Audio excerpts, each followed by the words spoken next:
So let's keep it moving here and let's talk about what's next. Undertaker and Mankind. It's our main event. This is the first ever buried alive match. We're finally here. What a set we've got. They've built a dirt mound cemetery behind the ringside seats on the arena floor. So as the participants are coming to the ring that night, there's this huge mound of dirt right there with the tombstone and the whole deal. Meltzer would say, although the ending was goofy, the match itself was a really good effort by both. Mankind took lots of crazy bumps into the guardrail, over the guardrail, onto the floor, and on the steps. Undertaker actually did a great plancha and must be the biggest guy to ever try such a stunt. This was worked similarly to a lot of recent ECW main events with crazy bumps and brawling, but the work itself wasn't as sloppy. Undertaker took a hard chair shot to the face from Mankind after no selling an earned shot by Paul Bearer. Undertaker threw him on the ring steps a few times and finally hit the tombstone. Undertaker carried him to the cemetery, but Mankind recovered and got the mandible claw on. Undertaker got out and chokeslammed Mankind into the dirt for the victory and started burying him afterwards. As the ref tried to stop Undertaker from throwing dirt on him, he twice threw the ref off the cemetery.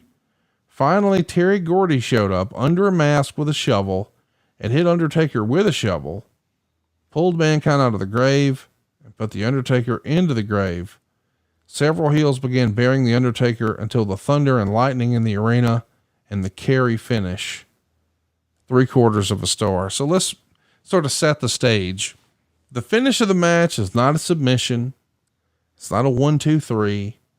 We got to get the lifeless body into this hole that's pre-dug in this grave, if you will. And now we've got all this dirt and we're going to start shoveling it and we're going to bury a guy alive. When the executioner shows up, AKA Terry Gordy under a hood, he breaks the shovel over the Undertaker, which is a hell of a visual. And now with a little bit of help from all the other heels, the Undertaker's buried. This is a scene that we saw maybe a different version of at an old Royal Rumble casket match with Yokozuna, where it feels like all the heels are there. Well, that whole routine is happening again, but this time not with a coffin or a casket, but with a grave. And the carry finish is, once he's dead and gone, wink, wink, lightning happens inside the arena. And I'll be damned if a purple glove doesn't burst up through the grass to let us know the Undertaker's not dead. Well, no one ever said he's going to be dead. He's been dead for years. Alive. He is alive. He's the dead man. So he's been dead the entire time we've known him. Okay. But you in particular had to love the gimmick, the lightning, and the hand. This feels like Bruce Prichard 101. Yes. Every bit of it. So chat me up. Absolutely loved it. There were so many things about it. You go back and you look at it, and again, the cemetery match was the original idea, which I did love, and I really wanted to do really fucking bad. Still want to, you know. So that part of it was what it was. But yes, I did. I loved every bit of it. I loved the visual of it and the holy shitness of it. And the unknown and kind of walking that fine line, dangerous part of it. So to that, yes, I gotta say, I go back and reminisce on this. It was, just a great display and great execution, no pun intended. You know, Terry Gordy is the executioner.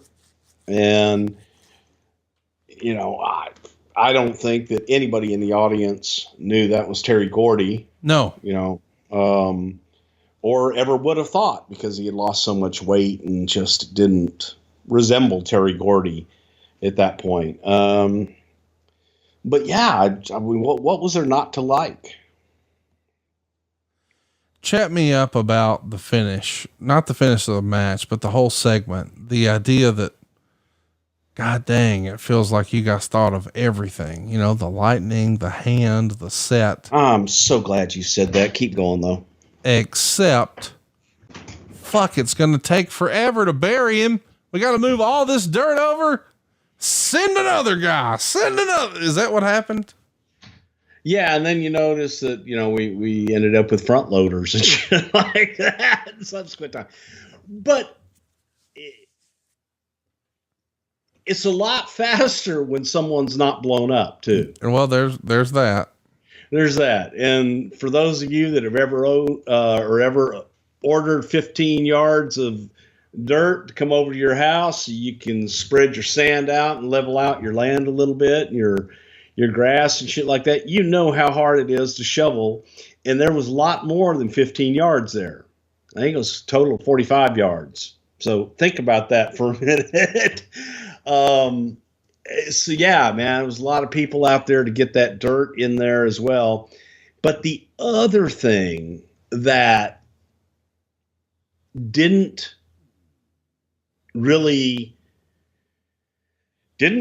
come to light till after the fact was you had that headstone that was weighed a whole lot. I mean, I want to put in context what we're talking about. This is not something that a couple of guys can just go move for you. No, this is you're going to need a machine to move this motherfucker. Yeah. You had to place it with a forklift. Yes. Okay. And it was sitting, but you could tump it. Okay. Like a couple of guys could have pushed it over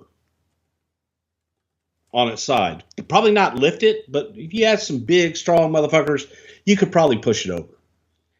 And add on to that it's ground, and it was pretty close to the edge. It was probably a foot from the edge. And in that edge is where Taker's hand was coming up. So Taker's coming up through there. And there's not a whole lot of support at that point.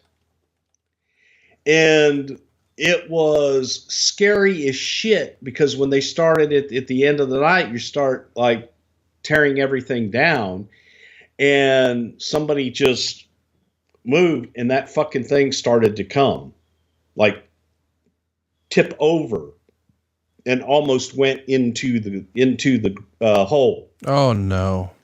So thank God that didn't happen at any time during the match or during the burial, because that would have been a really bad scene. A guy would have died. It would have been ugly. But it was, it was pushed back enough. But when they started tearing everything down and they start tearing everything away, the thing's so heavy, you don't think it's going anywhere.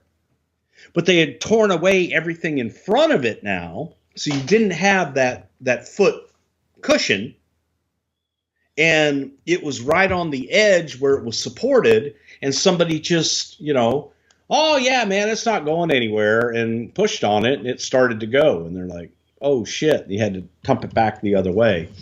So that was one of those that was like, all right, if you notice, in the subsequent Buried Alive matches, we didn't have that sturdy of headstones anymore.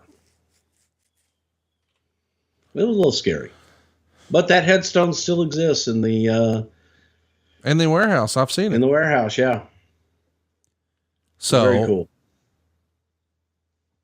Listen, if you're not going to tell us, then I'm just going to play the clip from that NBC Magic thing. You going to tell us anything? No, I'm not. Why not? Because it's magic. Nobody wants to know that.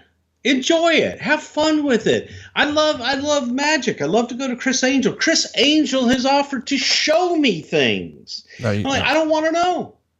I don't want to sit backstage and see how it's done. I want to sit out and enjoy it as a spectator, because I love magic. I love watching someone do it well. And if it's done well, you really shouldn't care. It takes all the fun out of it.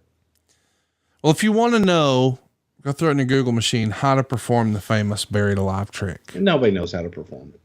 Nobody knows how we did it. Just type it in, how to perform the famous buried alive trick. Why would you even say that? That's stupid. Don't do that. That's my favorite nobody knows how to do it like we did it. So my favorite part of this entire thing is a story that Mick Foley told to Kenny McIntosh, I guess 2 years ago, where this is not the last match of the night. It's just the last match on the pay-per-view. Remember now, this is the In Your House days. So In Your House Buried Alive was only 2 hours long. And what a jam-packed pay-per-view this is. I still think it's a good show. Maybe it's just my nostalgia talking, but it's over. The Godwins are going to wrestle the New Rockers. And then Shawn Michaels is going to wrestle Goldust. But process what we've just seen. A man died. Didn't die. He was buried alive. He was buried alive. So we assume he's dead now. He's not breathing under the dirt, but maybe he is, because all of a sudden there was lightning indoors and a hand burst through. But we're not supposed to worry about that, because now here come the New Rockers. Leif Cassidy. It's unbelievable.